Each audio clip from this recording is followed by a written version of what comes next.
Here's Guerrero Jr.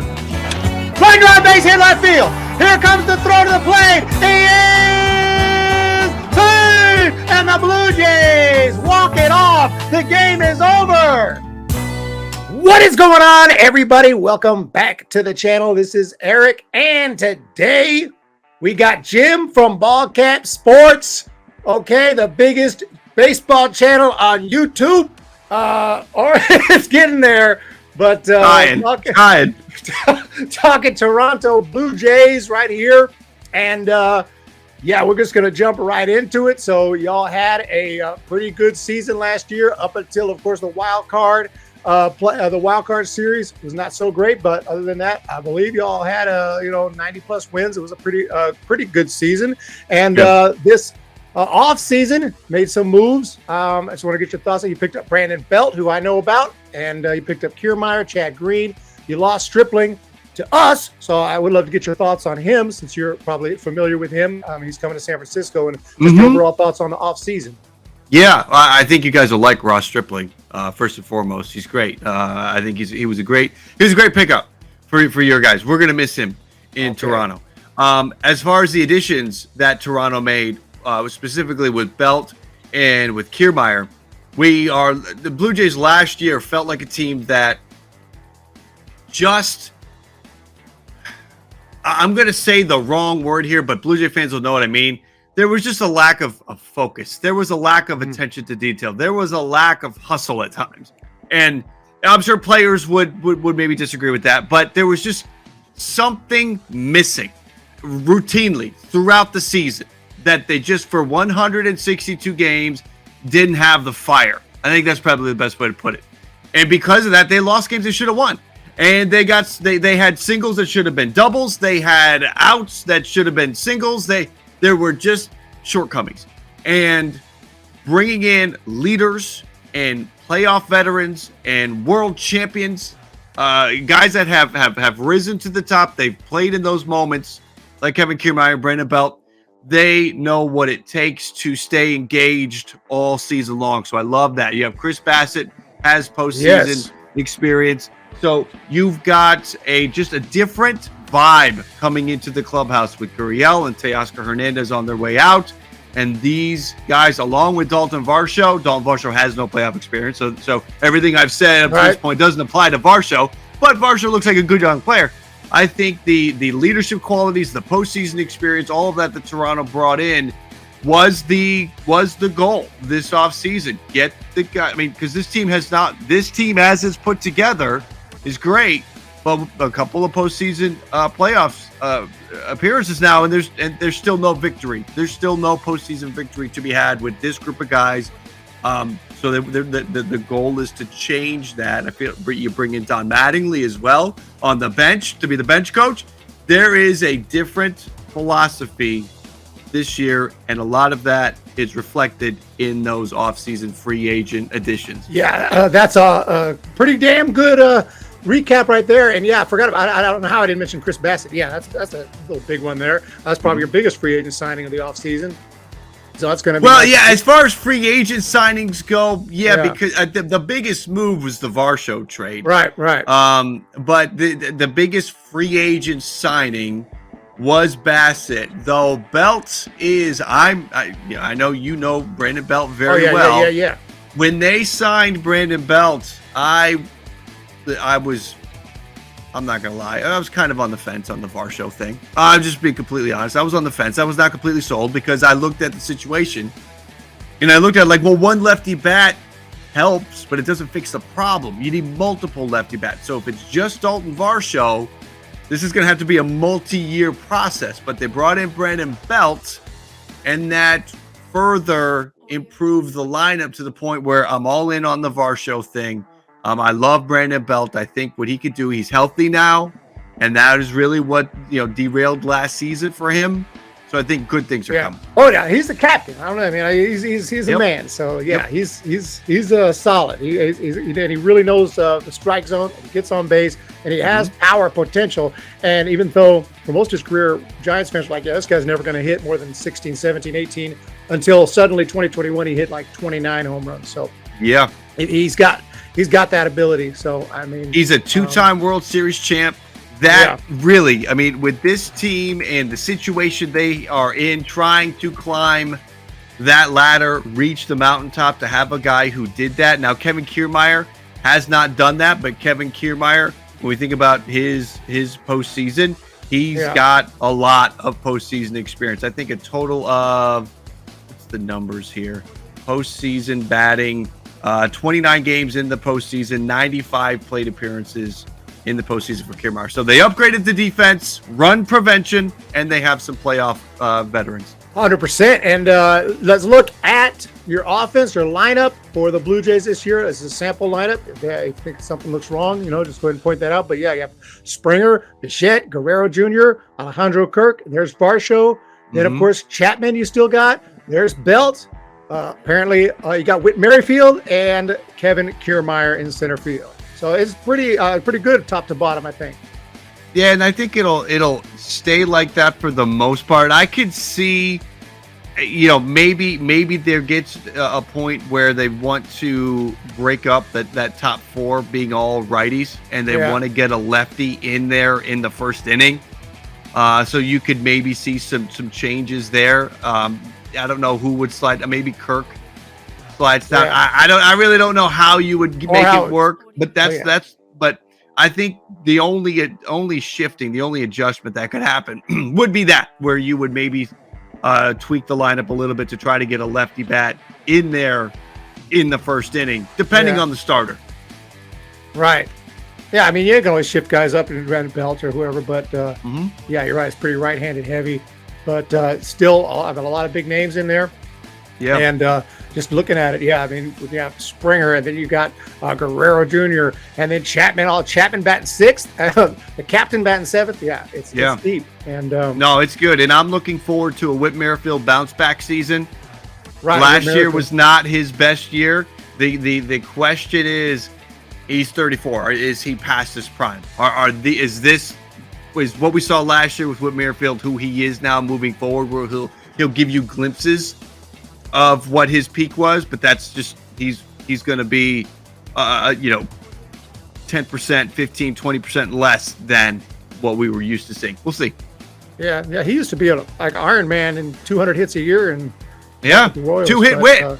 That's his thing. Two-hit wit is his thing, and that's what I would love to see him get back to that. Obviously, with Toronto, this is he's got a club option for like $18 million at the end of this for 2024. So this is it. This is going to be the final go with Toronto. Yeah, I actually forgot you guys had him because I guess because they're still wearing the blue when he came over to. Right. I for some reason thinking he was still in Kansas City. So I do remember now that you guys got him. But he was a last-minute trade deadline. The deadline had passed. It was like 4:05, 4:06, and as a Jays fan, you're kind of looking back at the thing like, "What? This is all we did? We didn't do anything. We brought in because the big move was with sending Jordan Groshans to Miami for Bass and Pop, and we were like, that's it. That's all we're doing. Yeah. And then the trade was obviously sent into the office, but it was reported a few minutes after the deadline. That was one of the final trades that got through on deadline day. I feel like you had somebody else who was your second baseman. Well, we have Santiago Espinal and Biggio. Kevin Biggio. What happened to him? Is he not? He's still there. He's probably going to be. Oh, he's on the bench. He's going to be the extra lefty bat. He's going to be the super utility. Move him all over. Put him in the outfield. Put him at second. Put him at first. Slide him to third in an emergency, in a pinch. They'll put him all over the place. Okay. I was thinking Kevin Biggio would start over Merrifield, but Biggio provides great depth for this team because look, it says infield, outfield. He can literally play anywhere except you would put him anywhere except center and short. And even you might put him in center if it's late in the game and it doesn't matter. Right. You can put him anywhere and he can get outs for you. You just you won't see him at shortstop. Okay, I see. Okay, yeah. He's important. Okay. He's good. And he's a lefty bat off the bench. Yeah, he was on the bench. I was just tripping. Mm-hmm. I knew you had at least two, sons. You had Bichette and you had another guy Well, that was it. That's they all yeah. came up at the same time. That was the excitement a few years ago. At least for me, I was excited. Like, oh, we got Biggio, we got Bichette, we got Guerrero. They're all doing well in the minors. They're going to come up. They're going to grow together. They're going to be solid. And Kevin Biggio even had a good, I believe it was either his first full season or second something. I can't remember off the top of my head. Kevin had a nice start, but just has not been able to either be healthy or get a good stretch going. Yeah, exactly. So I guess you got three. Guerrero Jr., Bichette, and then there was Biggio, and then you have your projected rotation right here. Yeah, which, still got Gausman, still got Barrios. You got Chris Bassett as your fourth guy. That can't be bad. And then Kikuchi. So they'll just. I think This is how it will start. And if Kikuchi struggles, they'll move him to the bullpen, and they have options for that number 5 spot.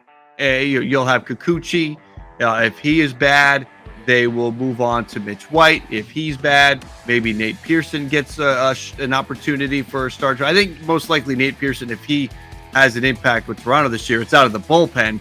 But I don't think it could be completely ruled out that, if he's pitching well, depending on how they're stretching him out down in the minors, maybe, again, if we get to that point in the season. But then, we'll see if Hyunjin Ryu has any impact this year. He's coming back from Tommy John surgery. He had it during the season last year. So it's really, what's his recovery time? Is his recovery time something that allows him to pitch later part of the year? Or is he going to be on the shelf all season? And if he's on the shelf all year, then we've seen Ryu pitch his last game for the Blue Jays, because this is the final year of his contract. I see. Wow. Yeah, I imagine he'll come back at some point, but you never know. Well, that would be huge. So. Let's say you get to August and Ryu is back. That could be a great boost to this rotation. If you've gone all year with that number 5 spot, just trying to figure it out, Kikuchi, White, Hatch, Pearson, Tiedemann, you're just rolling through guys, and no one's really fitting. Let's say Tiedemann does well. Jays fans are excited about him, but he's running into an innings limit, a pitch count. You get into a spot where, all right, let's move him to the bullpen. We got Ryu coming back in August. That could be a great lift to the team. Yeah, absolutely. And what are your thoughts on Gausman? He used to be with us, and we kind of loved him. And I don't know. He was okay with y'all. But there was an interesting sort of comparison that was going on as we led up to, once went through free agency last year, and as the season was coming up, because it was Robbie Ray. Blue Jay fans enjoyed Robbie Ray. He was a Cy Young winner, and they chose Kevin Gausman over Robbie Ray. Yeah. So that was going to be they were going to be parallel comparisons all throughout the season. I think Gausman won that easily over Robbie Ray last year. Robbie Ray was way too up and down. Robbie Ray at one point was way down, sort of had a bounce back, but then kind of reverted. Anyway, you couldn't trust Robbie Ray in the postseason this past go round. So Gausman definitely was a nice addition, was the right move to make, and I feel comfortable with him. With him and Manoah at the top of the rotation is great. And then again, Barrios, if he is right, and pitch up to that top of the rotation. And Chris Bassett is another guy that can pitch. If he's right and he's on, is another top of the rotation guy. So you got 4 guys, 1 through 4, all SP1 or SP2 kind of guys. That's a great position to be in. Oh man, absolutely. You'll figure it out for that 5th spot, and I think Kikuchi might work out anyway. I mean, maybe he does. You don't have to be an ace. You got to be a 5th guy. Right. So exactly. It's serviceable. Get to the 5th inning, and your bullpen should be pretty well rested with the rest of that rotation. So And speaking of the bullpen, situation. Jumping in there, you got Jordan Romano. I just talked about in my Rule 5 steals, I think, best Rule 5 steals of all time. I think that's what video was in there. Maybe it was low draft picks. But then you got Swanson, Garcia, Bass. So it's a pretty decent looking bullpen. Yeah, the bullpen is heading into this season. It looks a lot better than it did last season with how well Anthony Bass pitched last year. with Eric Swanson coming off a lights out season. You hope that he could do that again. And Jordan Romano now. So there's 3 that you feel really good about. Plus, Simber was good last year. Garcia was good last year. Miza. I talk a lot about the circle of trust when it comes to the bullpen. Who do you trust to go to? And if you can have 5 or 6 guys, which the Blue Jays do, then you should be able to make it through. It's just when you start to have cracks in that. If you can have 5 or 6 that you feel comfortable with, which the Blue Jays should have right now, your bullpen is going to be in good shape. And I even think that there are more guys. Zach Pop was good last year. I'm sure we'll see Zach Pop at times. There's a nice bullpen. Blue Jays have a nice bullpen. What's the last thing to check out? The prospects. Let me see if I can get that page up here. Okay, so just the last thing to touch on is just anyone you think might come up and make an impact. I see you guys here at the very top. Martinez, MLB ready. Zuleta. What are your thoughts on these guys? I think we will see this year. We will see Ricky Tiedemann. We will see Orelvis Martinez. Unless Orelvis Martinez got a swing and miss problem. Orelvis Martinez is struck out way too much. Orelvis Martinez was giving off Miguel Sano vibes last year after rocketing up the prospect charts. Yeah. He hit a ton of home runs last year. The power was there, but he just struck out too many times. He can't. We got that needs to be worked on. Project number 1. I'm sure he's been working on it off season. I think he's young enough to make the adjustments, to learn, to improve, to get better. So that's what we're going to look at, right? Is to see that improvement. So Orelvis Martinez, I think we'll see him this year. I think we'll see Ricky Tiedemann. The one guy to watch that I'm fascinated with, because there's been a narrative this offseason surrounding Bo Bichette, that Bo Bichette needs to move to second base. Because Bo Bichette has struggled at shortstop, to put it mildly. Right. The way that the fan base towards Bo is done with him at shortstop. They would love to see him at second base, but there's no reason to move him to second base right now. There's nobody to move him there. Santiago Espinal does not have the arm strength, in my opinion, to stick at shortstop. So and Kevin Biggio's not a shortstop. There is a guy that might be Major League ready this year. His name is Addison Barger. On MLB, their pipeline, they have him 14th, but Baseball America has him 5th. So there's a little there's some contradictory scouting going on between MLB's pipeline and Baseball America. Addison Barger is listed as a left side of the infield kind of guy, third base, shortstop, and maybe he's the guy that comes up and moves Bo to second. It's really just going to depend on how does Addison Barger continue to progress. How is Bo playing it short? Is Bo's defense improved this year? Because if that's the case, then forget about it. But if Bo is struggling, booting balls, throwing balls, charging balls, and misjudging, if all of that's going on, then you could see Addison Barger, if he's playing well in the minors, come up, take a shot, and they move Bo to second if Bo really is costing them outs, costing them games at shortstop. I mean, the numbers right here: 26 home runs in 2022. I know it's the minor leagues probably, but 308 altogether. Yeah, you've got it right there. Altogether, 26 home runs last year, an OPS of 933 over A, AA, and AAA. You don't jump 3 levels in 1 year if you're not good. Now I understand 8 games at Buffalo. I get that, but he was playing so well that they kept moving him up. They wanted to give him a shot. And what did he do in those 8 games? He hit 355. So the kid seems to, and 3 home runs, by the way, in 8 games at AAA. The kid seems to rise to the challenge. So you can see why he's 5th in the Blue Jays organization on Baseball America. I think MLB.com was sleeping. MLB.com is, you know what? Because he was a 6th round pick too. If he was a 1st round pick, he'd have been number 1 right now, probably. After that season, no doubt about it. Yeah, so that's the guy. I think of all of the offensive prospects, because listen, I mean, Orelvis Martinez has we got to see the bat to ball skills improve. We got to see less swings and misses. If you're hitting 203 at AA, it almost I'm afraid of what's going to happen at AAA. So there is a holding pattern that Orelvis Martinez might be in. I already think. I mean, listen, Orelvis Martinez was at AA last year. Addison Barger finished the year at AAA. Barger's probably going to start the year at AAA. That's the guy.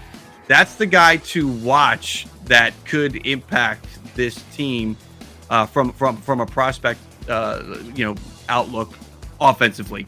When we're thinking about pitching, it's Ricky Tiedemann. But I've got my eye on Addison Barger over Orelvis Martinez because I can see Orelvis Martinez maybe getting, again, if he's hitting 200 again, they're not going to bring him up. They're not going to bring up a 21-year-old hitting 200 in the minors. That's not going to happen. No. Yeah, that's. I mean, I'm hearing some of these guys for the first time. So, Addison Barger looks like a beast. So, there. Yeah, that could be. I don't care. I don't care if you're drafted in the 100th round. I don't care if you're putting up numbers like that in the minor leagues. Right. Time to move them up. So that's going to be. It's going to be something. Exactly. And when you look at the scouting reports, they talk about his arm. They talk about Addison Barger's arm. He plays solid shortstop, and his arm is one of his best tools. That sounds like a guy that can play shortstop. His arm gets a 65 out of 80. His arm is a 65 out of 80. As long as it's accurate, okay? Let's make some accurate throws over to Vladdy at first, and we're good to go. We're good to go. Yeah. Oh, and that team looks good. And just your thoughts on the division. I mean, last year you guys finished in second place, 92-70. Do you think you have a chance to win it this year, or what's the goal? Just to get in the playoffs again, or you got the Yankees, you got Tampa Bay still. I don't know about the Orioles. I don't know if Boston's going to be any better, but what are your thoughts on the division? No, the Blue Jays need to be fighting the Yankees all year for the division. I think it's going to be, probably come down to Toronto and New York. I think that Toronto is in a position to win more games than last year. Last year's team should have won more games. Yeah. Last year's team should have won at least 4 or 5 more games. It was, like I said, it just felt like at times last year, they would get going, they would get hot, they would win 4, 5, 6 in a row. It would seem like everything's good, and then they go on a losing streak. And then it was all of a sudden, and then the season ended like 4 or 5 times before September 1st last year for the Toronto Blue Jays. That's the kind of season they had, but they always bounced back.